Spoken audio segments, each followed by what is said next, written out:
नमस्कार दोस्तों। तो आज हम लोग करने वाले हैं टीए आर्मी का क्वेश्चन पेपर नंबर 4 करने वाले हैं। और इससे पहले मैंने काफ़ी सारे टीए आर्मी के लिए मैंने क्लास करवा दिया है फुल पेपर। और जितने सारे पेपर हैं ना आपके एग्ज़ाम के पॉइंट ऑफ व्यू से सबसे बेस्ट क्वेश्चन है। तो इस क्लास में भी हमने 50 क्वेश्चन लाया है, वो भी टॉप क्वेश्चन लाया है मैंने।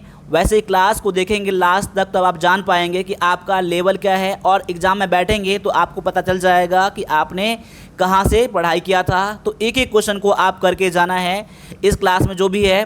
और सारे क्वेश्चन को आप लोग नोट बनाइएगा जिसमें लगे आपको, और रिवीजन ज़रूर करिएगा। तो चलिए आज आपके टीए आर्मी के सिलेबस के अकॉर्डिंग हमने जनरल नॉलेज, जनरल साइंस और मैथमेटिक्स के क्वेश्चन लाया है।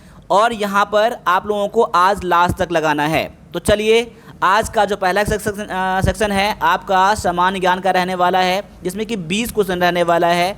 और सबसे जो आपका स्कोरिंग रहेगा आपका यही रहेगा, उसके बाद आपका साइंस रहेगा, और सबसे जो बेस्ट रहेगा आपका मैथ रहेगा, जो इसमें आप स्कोर कर सकते हैं पूरी तरीके से। तो देखते हैं आज के पहले क्वेश्चन को। तो पहला क्वेश्चन देख सकते हैं आज का कि पानीपत की पहली लड़ाई किसके बीच हुई थी। तो पानीपत की पहली लड़ाई जो था वो किसके बीच हुई थी, इसमें विजय किसका हुआ था और ये कब हुआ था। और इसमें जो और भी जो पॉइंट है मैं सारा चीज़ बताऊंगा। तो इसीलिए इसका आंसर तो पहले लगा लीजिए, और आंसर के बाद जो भी मैं बताऊंगा उसको भी आप ज़रूर नोट कर लीजिएगा अगर नहीं पता है तो। चलिए इसका आंसर क्या है वो देख लेते हैं। इसका आंसर है option number B, Ibrahim Lodi और बाबर के बीच में हुआ था। यानी कि पानीपत की जो पहली लड़ाई हुआ था ये हुआ था इब्राहिम लोदी और बाबर के बीच में हुआ था। और इसमें विजय किसका हुआ था, इसमें विजय हुआ था बाबर का। इसमें विजय किसका हुआ था, बाबर विजय हुआ था। इसमें बाबर विजय हुआ था। मैं यहाँ लिख भी देता हूँ, यहाँ पर बाबर विजय हुआ था। और यहाँ पर से ही, और यहाँ पर इस युद्ध के बाद से ही, पानीपत के पहले लड़ाई के बाद ही मुग़ल साम्राज्य का भारत में आगमन हुआ था। और यहाँ पर लिख देता हूँ, यहाँ पर मुग़ल साम्राज्य का, ठीक है ना, मुग़ल साम्राज्य का यहाँ पर उदय हुआ था। ठीक है, यहाँ से स्टार्ट हुआ था। बाबर इसमें विजय हुआ था और यहाँ पर मुग़ल वंश का स्थापना किया था भारत में। ठीक है, और इसमें एक चीज़ देख लीजिए और कि पानीपत की लड़ाई हुआ था, टोटल 3 लड़ाई हुआ था। टोटल 3 लड़ाई हुआ था। तो पहली लड़ाई किसके बीच हुआ था, यहाँ पर मैं लिख देता हूँ, यहाँ पर पहली युद्ध किसके बीच में हुआ था। तो पहला युद्ध जो यहाँ पर लिखा ही गया आपका ये हुआ था बाबर और लोदी के बीच। बाबर और लोदी के बीच यहाँ लिख भी देता हूँ यहाँ पर मैं आपको। और ये कब हुआ था, ये कब हुआ था आप एग्ज़ाम में आ सकता है। ये तो 1526 ईस्वी में हुआ था। वैसे उसका डेट तो नहीं पूछा जाएगा, लेकिन डेट की बात करूँ तो यहाँ पर 21 अप्रैल को हुआ था। ठीक है ना, 21 अप्रैल को हुआ था 1526। आप 1526 ही याद रख लीजिएगा, डेट याद रखने की ज़रूरत नहीं है। ठीक है, और दूसरी लड़ाई का हुआ था, यहाँ पर लिख देता हूँ, यहाँ पर दूसरा युद्ध जो हुआ था आपका ये हुआ था आपका किसके बीच हुआ था। तो किसके बीच हुआ था, ये हुआ था आपका बाबर और हेमू के बीच में हुआ था। यहाँ लिख देता हूँ, यहाँ पर बाबर और हेमू। हेमू मतलब क्या है, हेमचंद्र विक्रमादित्य जो है ना उसे ही हेमू कहा जाता है। तो याद रख लीजिएगा, हेमू के बीच में हुआ था। और ये कब हुआ था, तो ये हुआ था 1556 ईस्वी में हुआ था। और इसमें भी क्या हुआ था, बाबर विजय हुआ था। इसमें भी बाबर विजय हुआ था और इसमें भी बाबर विजय हुआ था। ठीक है, और तीसरा जो युद्ध हुआ था आपका, ठीक है, पानीपत का तीसरा युद्ध ये हुआ था आपका, मैं यहाँ लिख देता हूँ, यहाँ पर तीसरा युद्ध जो हुआ था आपका ये हुआ था आपका ये हुआ था अहमद शाह अब्दाली और मराठों के बीच। मैं यहाँ लिख देता हूँ, यहाँ पर अब्दाली। ठीक है ना, याद रख लीजिएगा, अहमद शाह अब्दाली और मराठों के बीच में हुआ था। ठीक है ना, और ये कब हुआ था, तो ये हुआ था आपका 1761 में हुआ था। तो सारे पॉइंट जो है ना इसको आप लोग स्क्रीनशॉट ले लीजिएगा और नोट बना लीजिएगा। ये सारे पॉइंट जो है ना आप एग्ज़ाम में पूछे जाते हैं। ठीक है ना, कोई भी एग्ज़ाम हो, आर्मी का आप किसी भी एग्ज़ाम की तैयारी कर रहे हैं ना, सब में आपको ये आपको काम आने वाला ये है। और साथ साथ में आप अपने एग्ज़ाम के लिए टेस्ट लगाना चाहते हैं ना, तो वीरपथ का जो एप्लीकेशन है ना, इसका लिंक भी मैं डाल दूंगा डिस्क्रिप्शन में, वहाँ से जाकर डाउनलोड कर लीजिएगा या फिर प्ले स्टोर में सर्च कर लीजिएगा वीरपथ का। और वहाँ पर आपके एग्ज़ाम से रिलेटेड जो टेस्ट है ना आपको यहाँ मिल जाएंगे, जाकर अभी ज्वाइन कर लीजिएगा। सारे क्वेश्चन आपके एग्ज़ाम के लिए बेस्ट रहने वाला है। तो चलते हैं अगले क्वेश्चन पर। अगला क्वेश्चन आपका दिया गया है कि माई एक्सपेरिमेंट विद ट्रूथ नामक पुस्तक के लेखक कौन है। यानी कि ये पुस्तक जो है, ठीक है, माई एक्सपेरिमेंट विद ट्रूथ जो है ना, वो किसके द्वारा लिखा गया है। तो इसका जो आपका आंसर होने वाला है, इसका आंसर हो जाएगा, आपका आंसर ऑप्शन नंबर सी हो जाएगा। ये महात्मा गांधी जी के द्वारा लिखा गया पुस्तक है, माई एक्सपेरिमेंट ट्रूथ लिखा गया है। अब इससे रिलेटेड एक दो पॉइंट और है, वो भी आप लोग जान लीजिए, ठीक है ना। अब यहाँ पर महात्मा गांधी के द्वारा एक और पुस्तक जो लिखा गया है वो क्या लिखा गया है, तो मैं यहाँ लिख देता हूँ यहाँ पर। इसका नाम है हिंद स्वराज। क्या है? हिंद स्वराज जो है ना, ये उन्हीं के द्वारा लिखा गया पुस्तक है। तो इसको भी आप लोग देख लीजिएगा, ये भी आप नोट कर लीजिएगा, महात्मा गांधी के द्वारा। और यहाँ पर एक पॉइंट और है कि देखिए यहाँ पर, जिसमें कि बहुत सारे बच्चे फंस जाते हैं और कन्फ्यूजन पॉइंट है ना। देखिए यहाँ पर एक आप नाम सुने होंगे यंग इंडिया का। क्या सुने होंगे? Young India. क्या है ना, ये यंग इंडिया क्या है? एक मैगजीन है, यानी कि पत्रिका है। क्या है? पत्रिका है, ठीक है ना, पत्रिका। मैं लिखता हूँ यहाँ पर पत्रिका, ठीक है ना। और एक बुक भी है। क्या है? एक बुक भी है, यानी किताब भी एक है, यानी मैगजीन और बुक दोनों है। तो यंग इंडिया के बारे में जब भी क्वेश्चन पूछा जाता है ना, बच्चे यहाँ पर कन्फ्यूजन कर जाते हैं यहाँ पर, और आंसर गलत करके आ जाते हैं ज़्यादातर बच्चे। तो यंग इंडिया के बारे में एक पॉइंट नोट कर लीजिएगा। पत्रिका जो है ना, वो किसके द्वारा जारी किया गया था? तो पत्रिका जारी किया गया था महात्मा गांधी जी के द्वारा जारी किया गया था, ठीक है ना। महात्मा गांधी के द्वारा पत्रिका जारी किया गया था, और वो 1919 से 1931 के बीच में जारी किया गया था। और लेकिन जब बुक पूछेगा, यानी कि यंग इंडिया बुक के लेखक कौन है, किताब के लेखक कौन है, तो उस कंडीशन में आप लोग क्या याद रख लीजिएगा?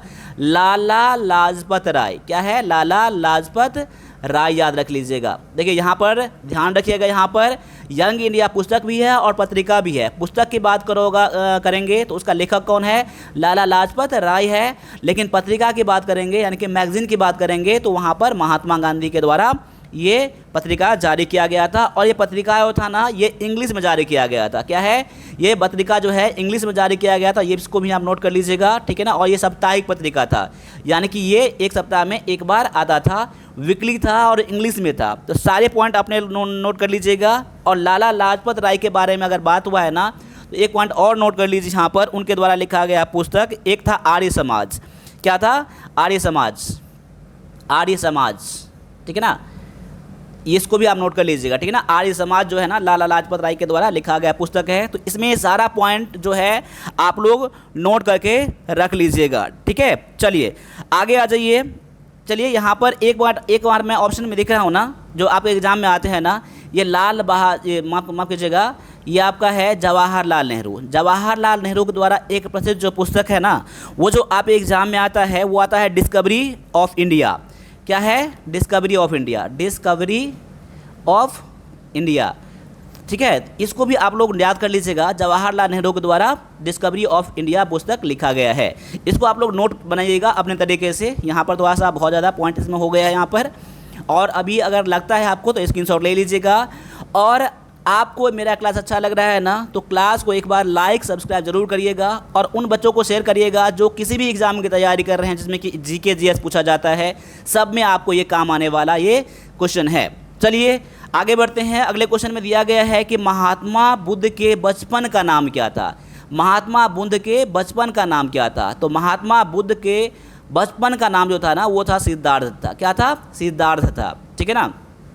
बहुत अच्छा सा क्वेश्चन आपका है। महात्मा बुद्ध का बचपन का नाम क्या था? सिद्धार्थ था। और इसमें एक पॉइंट और आता है कि महात्मा बुद्ध के पुत्र का नाम क्या था। इनके पुत्र का नाम क्या था? ठीक है, ये का नाम पुत्र का नाम था राहुल, ये भी याद रख लीजिए आप लोग। उनके पुत्र का नाम राहुल था, ठीक है। और उनका जन्म कहाँ हुआ था? किनका जन्म? महात्मा बुद्ध का जन्म कहाँ हुआ था? जन्म स्थल कहाँ पर है? तो जन्म स्थल जो इनका दिया गया है लुम्बिनी। क्या है? लुम्बिनी। लुम्बिनी जो है ना, अभी कहाँ पर है? प्रेजेंट अभी कहाँ है? तो नेपाल में है। तो ये भी आप रख लीजिएगा। महात्मा बुद्ध का जन्म कहाँ हुआ था? नेपाल में हुआ था। नेपाल में कहाँ हुआ था? और ये आपका हुआ था लुम्बिनी में हुआ था, ठीक है। चलिए, और महात्मा बुद्ध ने अपना पहला उपदेश कहाँ दिया था? देखिए, इसे पिछले वाला क्लास में मैंने बता दिया था। इसे पहला जो मैंने क्लास बताया था उसमें बता दिया था, महात्मा बुद्ध ने अपना पहला उपदेश दिया था सारनाथ में दिया था। कहाँ दिया था? सारनाथ में दिया था। तो ये भी आप लोग नोट कर लीजिएगा। सारा पॉइंट जो मैं बता रहा हूँ ना, आपके एग्ज़ाम के लिए टू दी पॉइंट है और सबसे बेस्ट है, ठीक है ना। चलिए आगे बढ़ते हैं अगले क्वेश्चन में कि इनकलाब जिंदाबाद का नारा किसने दिया था। इनकलाब जिंदाबाद का नारा किसने दिया था। तो इस क्वेश्चन में भी बहुत सारे बच्चे फंस जाते हैं इस क्वेश्चन में भी, क्योंकि इस नारा में क्या है आपको थोड़ा सा ठीक से देखना पड़ेगा और आज आपका जो है ना ये चीज़ क्लियर हो जाएगा। क्या है इनकलाब नारा जो है ना ये किसके द्वारा दिया गया था। ये दिया गया था हज़रत मोहानी के द्वारा दिया गया था, ठीक है ना, हज़रत मोहानी के द्वारा दिया गया था। लेकिन एक पॉइंट इसमें है, कहीं कहीं पर आपको भगत सिंह देखने के लिए मिल जाएगा, लेकिन भगत सिंह आपको आंसर करके नहीं आना है।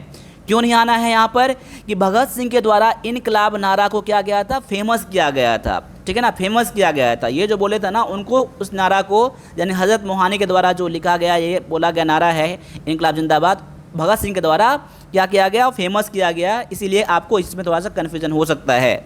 इसीलिए इसका जो करेक्ट आंसर है ना ऑप्शन नंबर आपका डी हो जाता है, इनकलाब जिंदाबाद, ठीक है। चलिए अगले क्वेश्चन को देखते हैं हम लोग। अगला क्वेश्चन में है कि भारत के नेपोलियन के रूप में किसे जाना जाता है। भारत के नेपोलियन के रूप में किसे जाना जाता है। तो यहाँ पर पिछले क्लास में मैंने इस क्वेश्चन को भी मैंने लिया था, मैंने फिर से दोबारा ले लिया यहाँ पर कि एक दो पॉइंट इसमें और भी इसमें है, ठीक है। तो भारत का नेपोलियन है जो समुद्रगुप्त को कहा जाता है। समुद्रगुप्त को क्या है, भारत का नेपोलियन कहा जाता है। और ये किसके द्वारा कहा गया है, तो ये V.A. स्मिथ जो क्या था उनके द्वारा ये कहा गया है, ठीक है। और क्यों कहा गया है, क्योंकि भारत का नेपोलियन समुद्रगुप्त को क्यों कहा गया है, क्योंकि उस समय तक अंग्रेज़ों को जो था भारत में बाहरी शासक जो भी थे उसको रोका गया था, इन्हीं के द्वारा समुद्रगुप्त के द्वारा रोका गया था, ठीक है। इसीलिए भारत का नेपोलियन इन्हें कहा गया है। और ये कौन से वंश से संबंध रखते हैं, ये कौन से वंश से संबंध रखते हैं, तो ये गुप्त वंश से संबंध रखते हैं। मैंने आपको ये भी बताया था, आपका ये गुप्त वंश याद रख लीजिएगा, ठीक है ना, गुप्त वंश याद रख लीजिएगा यहाँ पर गुप्त वंश, ठीक है। और साथ साथ में एक पॉइंट और नोट कर लीजिए यहाँ पर कि इनके दरबार में कवि जो थे ना एक बहुत ही फेमस थे, वो कौन थे।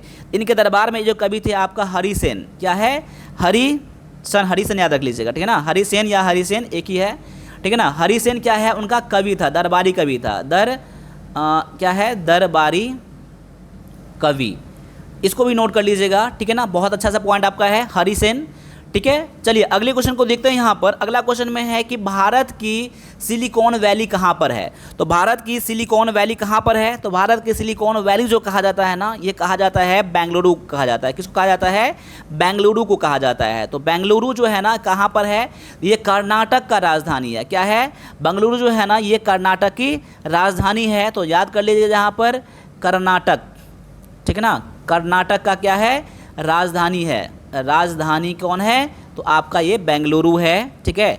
चलिए अगले क्वेश्चन को देखते हैं हम लोग। अगला क्वेश्चन में है कि संविधान का कौन सा अनुच्छेद लोकसभा से संबंधित है।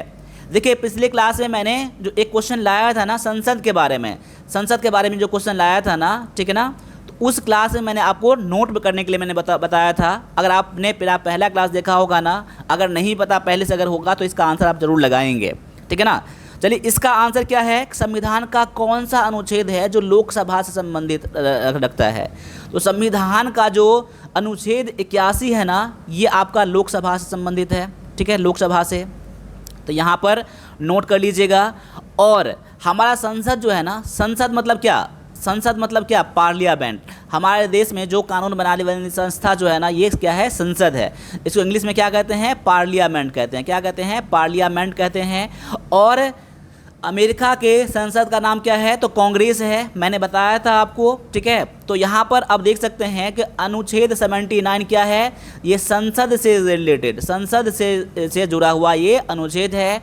और आपका अनुच्छेद 80 जो है ना ये आपका राज्यसभा से संबंधित आपका ये अनुच्छेद है। तो तीनों पॉइंट याद कर लीजिएगा। 79 जो है ना संसद से है, ठीक है, 79 संसद से है, और 80 जो आपका है वो राज्यसभा से है, और 81 जो है आपका ये लोकसभा से संबंधित आपका अनुच्छेद है, ठीक है। अभी जो है ना राज्यसभा में 245 सीट हैं, ठीक है ना, ये आपका राज्यसभा के मैं बात कर रहा हूँ, ठीक है, आपके एग्जाम में पूछे जाएंगे आपका ये। और 543 जो है ना ये आपका लोकसभा में सीट है, लोकसभा में सीट है, ठीक है। और राज्यसभा को क्या कहता है, अपर हाउस कहा जाता है, और इसे लोअर हाउस कहा जाता है। निचला सदन यानी कि निचला सदन लोकसभा को और ऊपरी सदन किसको कहा जाता है? राज्यसभा को कहा जाता है, ठीक है ना। तो सभी पॉइंट को आप लोग नोट कर लीजिएगा। और लोकसभा में जो प्रतिनिधि होते हैं ना, वो हम जनता के द्वारा चुना गया ये प्रतिनिधि इसमें बैठता है, ठीक है। चलिए अगले क्वेश्चन में देखते हैं यहाँ पर वित्तीय आपातकाल के लिए संबंधित वित्तीय काल के लिए संविधान का कौन सा अनुच्छेद है? यानी वित्तीय आपातकाल जो है, यानी कि आपका फिनेंशियल इमरजेंसी जो है ना, इसका कौन से अनुच्छेद में चर्चा किया गया है? देखिए यहाँ पर आपातकाल के बारे में बात करूंगा ना, तो आपातकाल 3 तरह के होते हैं हमारे देश में। एक तो होता है आपका वित्तीय आपातकाल, जो आप अभी यहाँ क्वेश्चन पूछा गया है।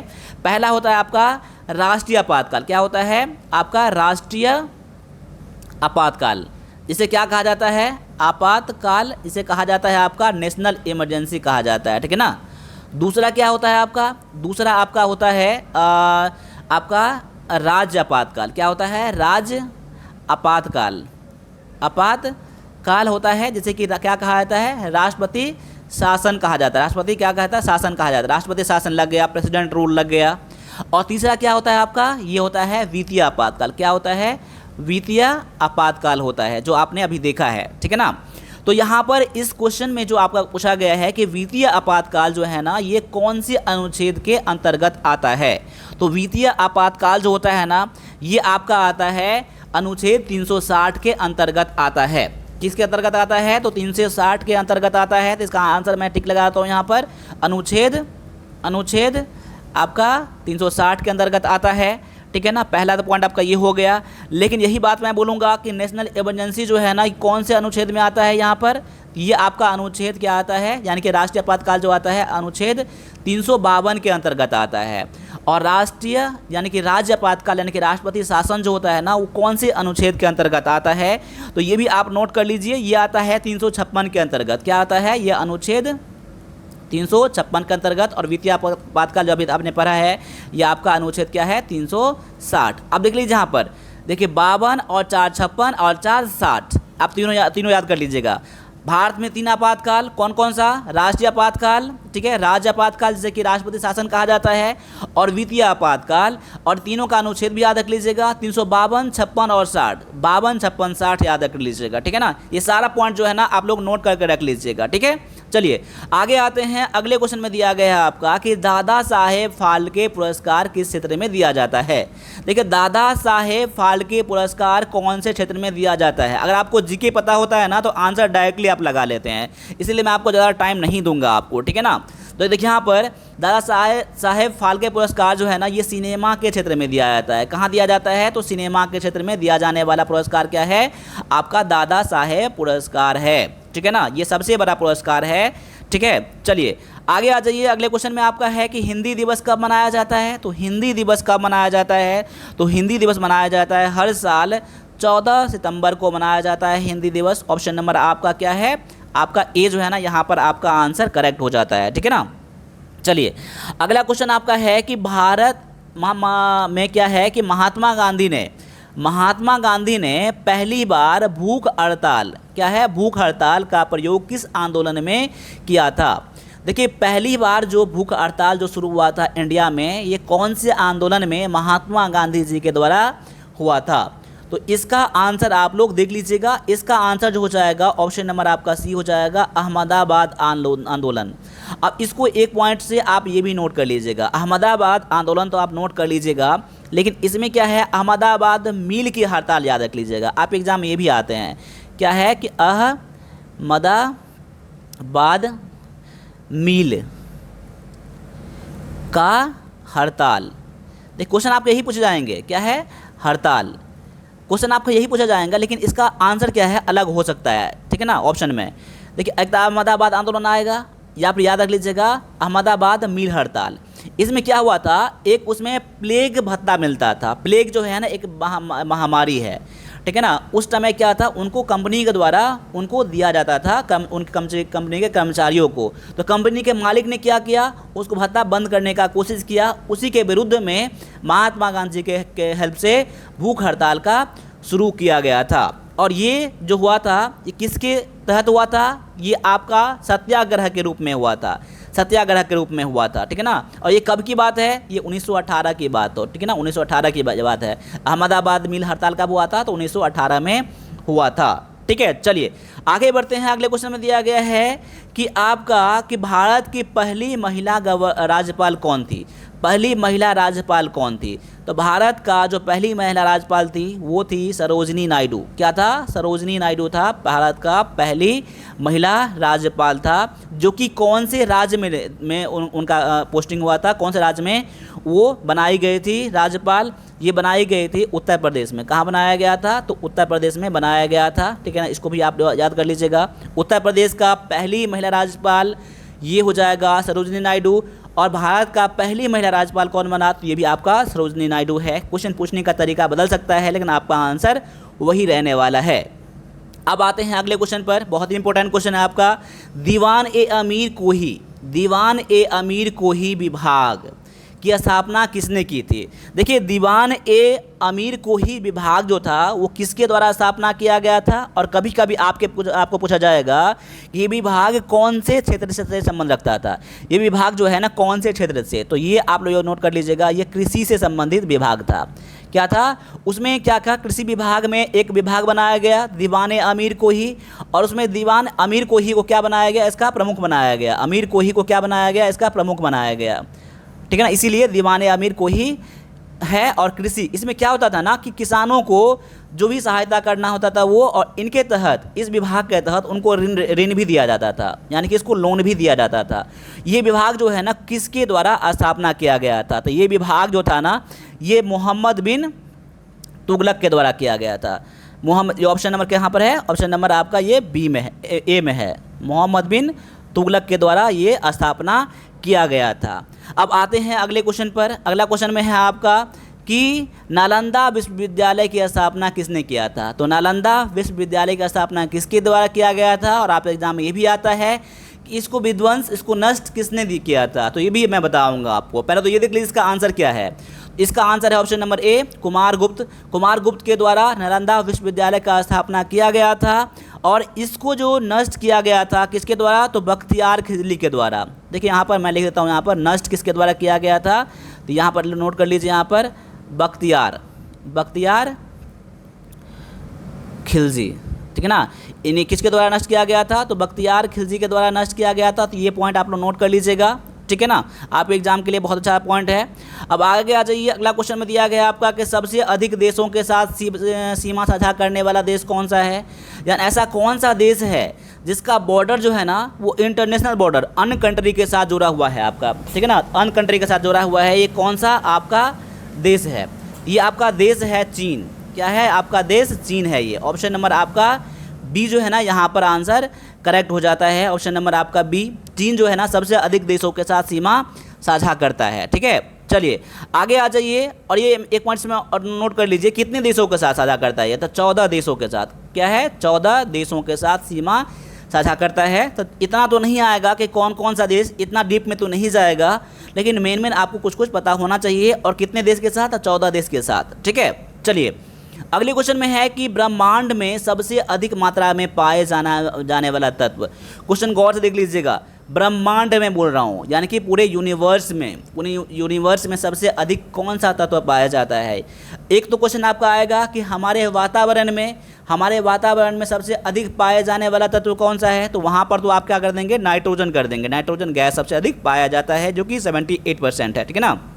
लेकिन यहाँ पर क्वेश्चन है कि पूरे ब्रह्मांड में सबसे अधिक कौन सा तत्व पाया जाता है, तो यहाँ पर इसका आंसर आप लोग नोट कर लीजिए। इसका आंसर आपका हो जाएगा ऑप्शन नंबर ए हो जाएगा, हाइड्रोजन क्या हो जाएगा आपका यहाँ पर आंसर हो जाएगा, जो कि सबसे अधिक पाया जाता है। और इसे भविष्य का ईंधन भी कहा जाता है। क्या कहा जाता है, इसे भविष्य का ईंधन कहा जाता है। मैं यहाँ लिख भी देता हूँ, यहाँ पर भविष्य का ईंधन, ठीक है ना, वैसे भविष्य का ईंधन कहा जाता है। और अभी मैंने क्या बताया था कि हमारे मतलब कि वातावरण में सबसे अधिक पाया जाने वाला तत्व कौन सा है, तो वो आपका नाइट्रोजन है, देखिए नाइट्रोजन है। लेकिन ब्रह्मांड में सबसे अधिक पाया जाने वाला तत्व कौन सा है, तो आपका हीलियम है। और एक दो पॉइंट इसमें और नोट कर लीजिए, आपका माफ़ कीजिएगा, हाइड्रोजन मैंने बोला था, ठीक है ना।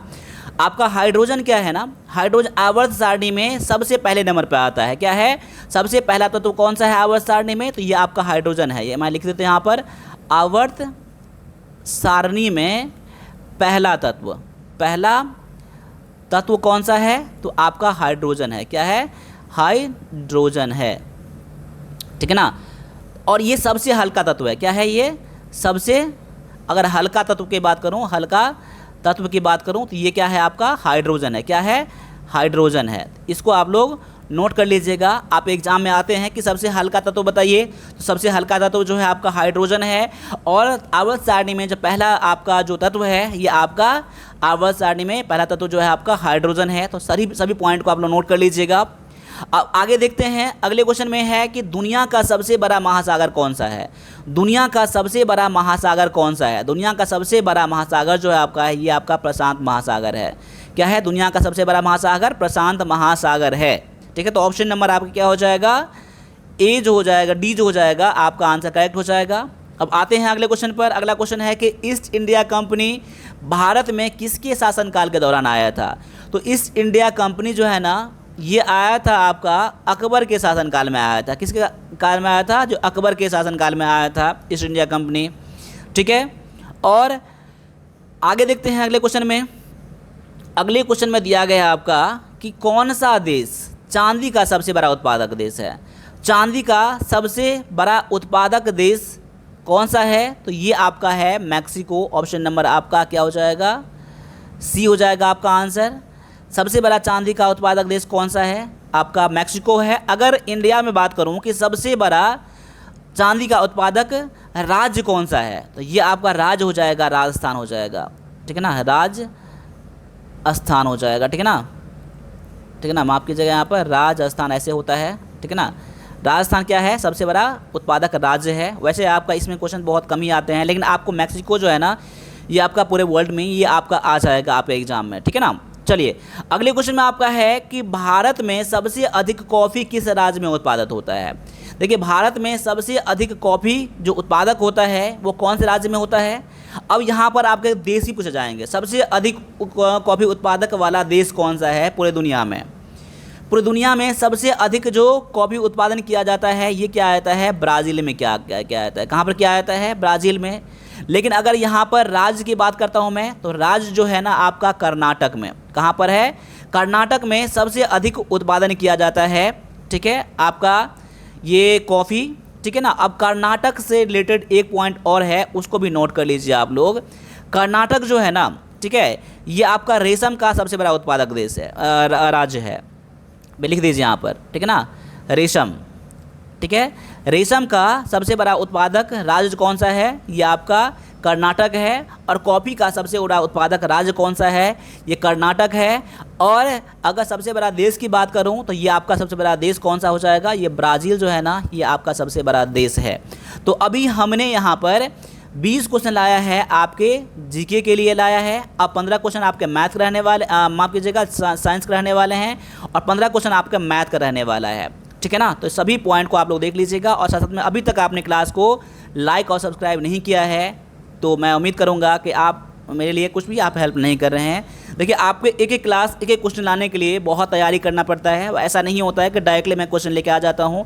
मैं क्वेश्चन का लेवल भी देखता हूँ, आपका सिलेबस भी देखता हूँ, तब जाकर मैं क्वेश्चन लाता हूँ। ठीक है ना, चलिए अब यहाँ पर 15 क्वेश्चन जो है ना आपका सामान्य विज्ञान से रहने वाला है। तो देखिए, यहाँ पर सामान्य विज्ञान में पहला जो क्वेश्चन आपका है कि आंवला में कौन सा विटामिन पाया जाता है। आंवला में कौन सा विटामिन पाया जाता है यहाँ पर, ठीक है ना, तो ये विटामिन सी पाया जाता है। और आंवला कैसा होता है, आंवला टेस्ट में कैसा होता है, तो खट्टा होता है। और खट्टा जो भी पदार्थ है, खट्टा जो भी फल है, सब्जी है, ठीक है, जो भी है ना, उसमें क्या होता है, विटामिन सी पाया जाता है। तो ये आप विटामिन सी मतलब आप नोट कर लीजिएगा कि ये आपका यह है आपका विटामिन सी यानी कि खट्टा पदार्थ। ठीक है ना, अब विटामिन सी से रिलेटेड एक क्वेश्चन और आता है कि इसका वैज्ञानिक नाम क्या है। इसका वैज्ञानिक नाम क्या है, तो इसको भी नोट कर लीजिए। विटामिन सी को कहा जाता है एस्कॉर्बिक अम्ल कहा जाता है। क्या कहा जाता है, एस्कॉर्बिक अम्ल कहा जाता है। ठीक है ना, एस्कॉर्बिक अम्ल कहा जाता है। ठीक है ना। और विटामिन सी के कमी से होने वाले रोग कौन सा है? विटामिन सी से की कमी से होने वाला रोग जो है ना, ये आपका एस्कर्वी है। क्या है? एस्कर्वी है। ये भी आपके एग्जाम में बहुत ज़्यादा आता है, ठीक है ना। विटामिन सी क्या है? आपका जो कमी से होने वाला रोग जो है एस्कर्वी है, और ये एस्कॉर्बिक अम्ल इसका केमिकल नाम है। ऑप्शन नंबर आपका सी यहाँ पर करेक्ट आंसर हो जाता है। आगे है आपका रतौंधी। रतौंधी किस विटामिन की कमी से होता है? तो आपका रतौंधी जो होता है ना, रतौंधी जो होता है ना, ये आपका होता है विटामिन ए की कमी से होता है। विटामिन ए की कमी से होता है रतौंधी। विटामिन ए की कमी से होता है रतौंधी। और यहाँ पर आप एग्ज़ाम ये भी आता है कि आपका विटामिन ए का जो है क्या, जो केमिकल नाम क्या है? तो रेटिनॉल। इसे कहा जाता है क्या? रेटिनॉल कहा जाता है, ठीक है ना। इसको भी नोट कर लीजिएगा, विटामिन सी रेटिनॉल, ठीक है ना। और ये इस कमी से क्या होता है? नाइट ब्लाइंडनेस होता है, ठीक है। चलिए अब आते हैं अगले क्वेश्चन पर आते हैं। अगला क्वेश्चन दिया गया आपका कि मछली के हृदय में कितने कक्ष होते हैं, कितने चैम्बर होते हैं? तो मछली के हृदय में 2 चैम्बर होते हैं, 2 कक्ष होते हैं, ठीक है ना। अगर वही बात बोलूँगा कि मानव के शरीर में, मानव में कितना होता है? मानव में कितना होता है? मानव में 2 शरीर होता है, 2 माफ कीजिएगा 4 कक्ष होते हैं, ठीक है। मानव के हृदय में कितना होता है? 4 कक्ष होते हैं। और मछली में कितना होता है? 2 होता है। और मछली सांस कहाँ से लेता है? तो गल्फर से लेता है। अब आगे दिया गया है कि मानव शरीर की सबसे बड़ी ग्रंथि कौन सी है? मानव शरीर की सबसे बड़ा ग्रंथि जो है ना, ये आपका लीवर है। ऑप्शन नंबर आपका यहाँ पर हो जाएगा ए हो जाएगा। और एक पॉइंट इसमें और नोट कर लीजिए यहाँ पर कि जब भी क्या होता है, मानव को पीलिया होता है। क्या होता है? पीलिया होता है ना, जैसे कि जॉन्डिस कहते हैं। तो जॉन्डिस में कौन सा अंग प्रभावित होता है? ठीक है, जॉन्डिस में, पीलिया हिंदी में नाम है और जॉन्डिस इसका क्या है? जॉन्डिस आपका क्या है? इंग्लिश नाम है। यहाँ पर मैं लिख भी देता हूँ यहाँ पर पीलिया, ठीक है ना। पीलिया बोलें या फिर जॉन्डिस बोलें, ठीक है ना, एक ही है। तो इसमें जो अंग प्रभावित होता है ना, ये आपका यकृत होता है, लीवर होता है, ठीक है ना। चलिए अगले क्वेश्चन में दिया गया आपका कि हमारे रक्त से यूरिया को छानने का कार्य कौन करता है? तो यूरिया का छानने का जो कार्य करता है किसके द्वारा किया जाता है? ये किया जाता है किडनी के द्वारा किया जाता है। तो ऑप्शन नंबर आपका यहाँ पर सी आंसर हो जाएगा। किडनी को गुर्दा भी कहा जाता है, ठीक है। चलिए आगे दिया गया है कि बेरी रोग किस विटामिन की कमी से होता है? तो बेरी रोग जो होता है ना, विटामिन बी की कमी से कारण होता है। बेरी किसके कमी से होता है? तो विटामिन बी की कमी से होता है। अगला क्वेश्चन में है कि अर्धसूत्री विभाजन में गुणसूत्र की संख्या क्या होता है? गुणसूत्र की संख्या क्या हो जाता है? आधा हो जाता है। क्या हो जाता है? आधा हो जाता है इसमें। चलिए आगे अगला क्वेश्चन में है कि मानव शरीर की सबसे बड़ी ग्रंथि कौन सी है? अभी जस्ट आपने किया था, यहाँ पर क्वेश्चन रिपीट हो गया यहाँ पर। तो इसका क्वेश्चन का आंसर आप लोग कमेंट कीजिएगा। क्वेश्चन नंबर 28 का आंसर क्या होगा? ठीक है, चलिए आगे दिया गया है कि मलेरिया रोग का कारण क्या है? मलेरिया रोग का कारण क्या है? क्या कारण है? इसका कारण है आपका प्रोटोजोआ है, प्लाज्मोडियम है, ठीक है। ये मच्छर काटने से होता है आपका, ठीक है। तो क्वेश्चन नंबर 29 का आंसर क्या हो जाएगा? आपका प्लाज्मोडियम। अब आगे आते हैं, ठीक है। कपूर को शुद्ध करने के लिए कौन सा विधि का उपयोग किया जाता है? कपूर को शुद्ध करने के लिए उद्पादन विधि का यूज़ किया जाता है। किसका यूज़ किया जाता है? उद्पादन विधि का यूज़ किया जाता है। तो ऑप्शन नंबर आपका सी यहाँ पर आंसर है। आगे है कि किस गैस को हंसाने वाली गैस कहते हैं?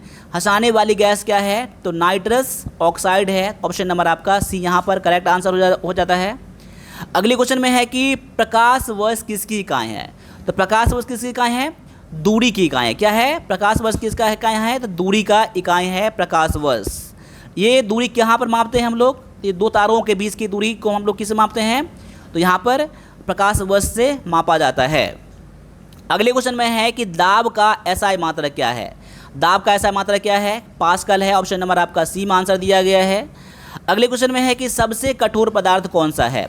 सबसे कठोर पदार्थ कौन सा है? देखिए अब पदार्थ है यहाँ पर, एक तो आता है आपका धातु आएगा एग्जाम में, ठीक है, और यहाँ पर दिया गया है पदार्थ। अगर मैं यहाँ पर पदार्थ का आंसर करता हूँ, यहाँ पर इस क्वेश्चन का आंसर करता हूँ, तो पदार्थ जो हो जाएगा आपका हो जाएगा हीरा हो जाएगा। क्या हो जाएगा? हीरा हो जाएगा आपका पदार्थ। नोट कर लीजिएगा यहाँ पर, कन्फ्यूज मत होइएगा यहाँ पर, ठीक है, पदार्थ। लेकिन अगर मैं धातु की बात करूँ, सबसे अधिक कठोर धातु कौन सा है? सबसे अधिक कठोर धातु जो आपका है ये आपका होता है प्लैटिनम होता है। क्या होता है? प्लैटिनम होता है, ठीक है ना। तो पदार्थ और धातु का में अंतर होता है, ठीक है ना। मैं आप कभी अगले क्लास में जब साइंस का मैं क्लास लाऊंगा तब मैं उसमें बताऊंगा आपको, ठीक है ना। चलिए अगले क्वेश्चन में आपका दिया गया है आपका कि फास्फोरस को जलने में से बचाने के लिए किस में रखा जाता है। तो फास्फोरस को जलने से बचाने के लिए किस में रखा जाता है, तो ये रखा जाता है आपका जल में रखा जाता है। तो ऑप्शन नंबर आपका क्या हो जाएगा, सी हो जाएगा आपका यहाँ पर करेक्ट आंसर। अब यहाँ पर 15 क्वेश्चन आपको मैथ के मिलने वाले हैं, ठीक है। अब मैथ का क्वेश्चन देखते हैं। यहाँ पर 15 क्वेश्चन आपका आसान है और जहाँ लगे वीडियो को पॉज करना है, वीडियो को पॉज कर लीजिएगा। और आपको लगता है कि मैथ आपका सिलेबस है तो क्लास को छोड़ के अब अगले क्लास को भी आप देख सकते हैं। वैसे मैं बोलूँगा कि अपने टेस्ट को पूरी तरीके से लास्ट तक ज़रूर लगाइए। और जो टेस्ट दिया गया है ना वीरपद के एप्लीकेशन पर जाकर वहाँ से अभी ज्वाइन कर लीजिए। उसका टेस्ट का मात्र अभी 110 है, जो कि 30 टेस्ट है। हो सकता है इसमें टेस्ट उसमें और भी ऐड हो सकता है, मात्र आपका इतना में ही मिलने वाला है। इसका वैलिडिटी जो रहेगा ना आपके एग्ज़ाम तक रहेगा वैलिडिटी, ठीक है ना। चलिए इस क्वेश्चन को देखते हैं हम लोग। इस क्वेश्चन में दिया गया है कि यदि किसी संख्या का 25% 75 है तो वह संख्या क्या है।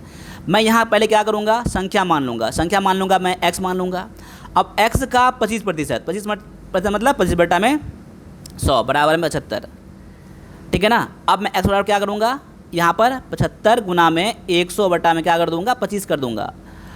इसका मतलब क्या है 25 चौका में 100, अब 75 चौका में 300, यानी कि 300 आपका हो जाएगा आंसर।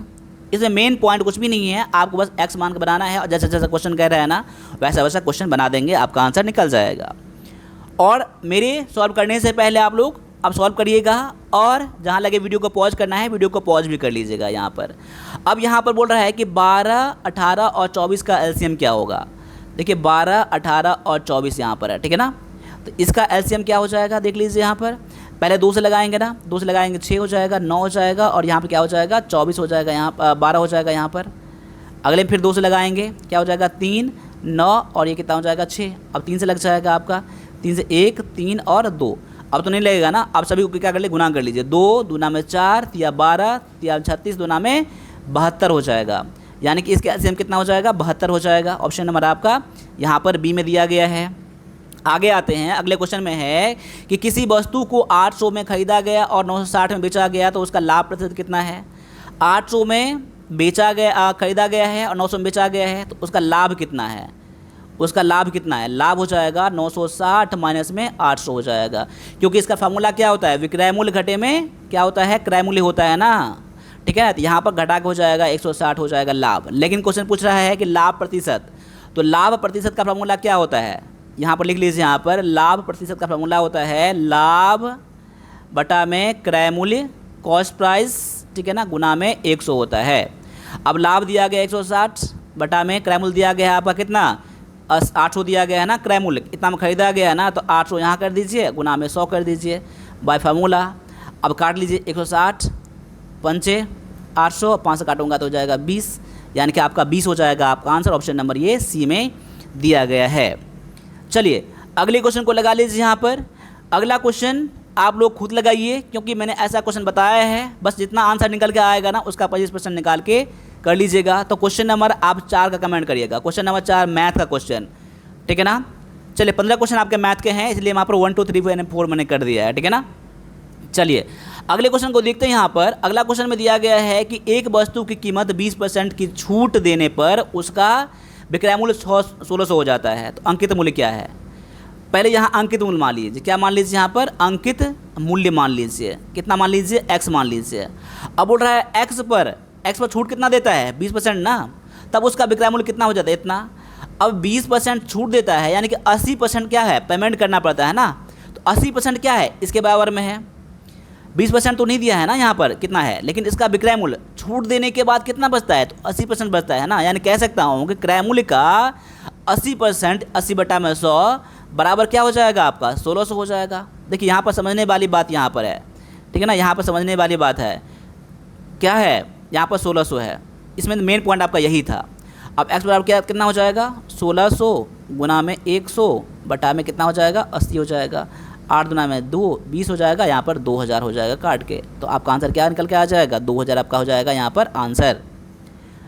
अब अगले क्वेश्चन को लगा लीजिए। यहाँ पर अगला क्वेश्चन में जो दिया गया आपका कि किसी ट्रेन की गति 60 किलोमीटर प्रति घंटा है और उसका दूरी कितना है 240 है, तो बोल रहा है कि उसका कितना समय, कितना घंटे में तय करेगा। घंटा यानी कि आप पूछ रहा है, समय पूछ रहा है आपको, यहाँ पर क्या पूछ रहा है आपको, यहाँ पूछ रहा है समय पूछ रहा है ना। समय बराबर क्या होता है, समय बराबर होता है दूरी बटा में चाल, यानी कि डिस्टेंस अपॉन में स्पीड होता है आपका टाइम बराबर में। तो यहाँ पर देखिए दूरी कितना दिया गया है, 240 किलोमीटर ना, 240 किलोमीटर बटा में कितना हो जाएगा, चाल, चाल कितना दिया गया है, 60। अब समय निकाल दीजिए, 4 घंटा, क्या हो जाएगा 4 घंटा। किस में दिया गया, ऑप्शन नंबर आपका ये बी में दिया गया है।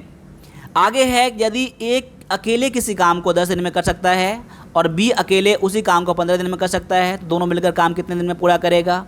देखिए यहाँ पर ए और बी दोनों मिलकर जब काम करेगा ना, ए करता है 10 दिन में और बी करता है कितना दिन में, 15 दिन में। दोनों मिलकर काम कितना दिन में करेगा, 10 गुना में 15 बटा में कितना हो जाएगा, 10 प्लस में 15 कितना हो जाएगा, 10 गुना में 15 बटा में हो जाएगा 25। अब काट के निकालेंगे ना तो 6 निकल के आ जाएगा, चेक कर लीजिएगा। मैंने आपको ऐसा क्वेश्चन मैंने काफ़ी मैंने बता दिया है। वैसे मैं उम्मीद करता हूँ कि आप अगर तैयारी कर रहे हैं, अब एग्जाम आने वाला है ना, तो ये सब क्वेश्चन आपको पता जरूर होगा। अब यहाँ पर अगले क्वेश्चन को देख लीजिए। यहाँ पर अगला क्वेश्चन में है कि किसी वर्ग का क्षेत्रफल 196 है, ठीक है, तो उसका भुजा की लंबाई कितना होगा। देखिए पहले तो ये जान लीजिए कि वर्ग का क्षेत्रफल का फार्मूला क्या होता है, भुजा का स्क्वायर होता है ना, भुजा का स्क्वायर होता है यहाँ पर। तो आपको तो भुजा का स्क्वायर यहाँ पर दिया ही गया है ना, भुजा का स्क्वायर तो आपको दिया, कितना दिया गया, 196 दिया गया ना। अब स्क्वायर को हटाएंगे ना, अब स्क्वायर को, ये स्क्वायर का जो हटाएंगे आप, इस तरफ कितना आ जाएगा, रूट में आ जाएगा ना ये वाला। यानी कह सकते हैं कि भुजा बराबर कितना हो जाएगा, रूट अंडर में 196 हो जाएगा। इसको बाहर निकालेंगे तो कितना हो जाएगा आपका, हो जाएगा 14 हो जाएगा, 14 नहीं हो जाएगा आपका 24 नहीं 13 14 13 69, हाँ 14 आपका हो जाएगा। कितना हो जाएगा, 14 हो जाएगा। आपका आंसर ऑप्शन नंबर किस में है, सी में दिया गया है। आगे आ जाइए, अगले क्वेश्चन में आपका दिया गया है कि किसी व्यक्ति की वर्तमान आयु उसके पुत्र की आयु के 3 गुनी है। 10 वर्ष बाद उनकी आयु का अनुपात कितना हो जाएगा, 2:1 हो जाएगा। तो व्यक्ति का वर्तमान आयु कितना है। अब देखिए यहाँ पर उसके पुत्र की आयु का 3 गुना है ना, तो मैं मान लेता हूँ यहाँ पर कि उसके पुत्र का आयु कितना है, पुत्र का आयु कितना मान लेता हूँ मैं यहाँ पर, x मान लेता हूँ, दिया तो नहीं गया है ना x। तो पिता का आयु कितना हो जाएगा, पिता का आयु कितना हो जाएगा यहाँ पर 3x हो जाएगा ना, क्योंकि उसके पुत्र की आयु का 3 गुना है। पुत्र का आयु x है तो उसका पिता का आयु कितना हो जाएगा, 3x हो जाएगा ना यहाँ पर।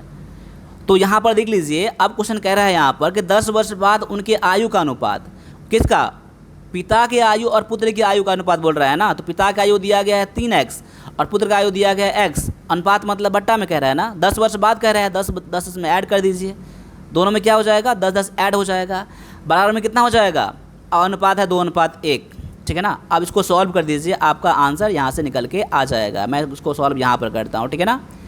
अब देखिए यहाँ पर 1 से गुना करूँगा ना इसमें ना, कितना हो जाएगा, इतना कितना ही रहेगा, यानी 3x प्लस में 10 रहेगा, बराबर में कितना हो जाएगा, 2 से गुना करूँगा तो 2 का 2, 10 गुना 20, यानी 2x प्लस में कितना हो जाएगा यहाँ पर 20 हो जाएगा। अब देखिए इसको मैं इस तरफ लाऊंगा तो 3x में से 2x घट जाएगा तो x बच जाएगा, और 10 को मैं इसको इस तरफ करूँगा यानी 20 में से 10 जाएगा तो 10।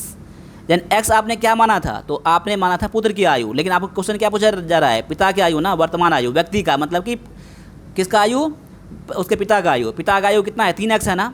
अब 3x है और x वैल्यू आपने कितना निकाल लिया, 10 निकाल लिया, यानी 30 हो जाएगा आपका आंसर। ऑप्शन नंबर किस में है, ए में दिया गया है। अगले क्वेश्चन में है आपका कि एक व्यापारी 5 वस्तुएं 600 में खरीदता है और 4 वस्तुएं 600 में बेचता है, तो उसका लाभ प्रतिशत कितना है। क्वेश्चन आसान है। अब एक वस्तु कितना में खरीदा गया, पहले ये देख लीजिए, एक वस्तु का कीमत कितना हो जाएगा, क्रय मूल्य कितना हो जाएगा। देखिए 5 वस्तु खरीदता है 600 में, तो एक वस्तु कितना में कर देगा, 600 बटा में 5 ना, 600 बटा में 5 हो जाएगा ना, काट के कितना हो जाएगा 12×5 120 रुपये में खरीदा। और एक वस्तु कितना में, 4 वस्तु बेचा है आपका 600 में, एक वस्तु की कीमत कितना हो जाएगा, 600 बटा में 4 हो जाएगा।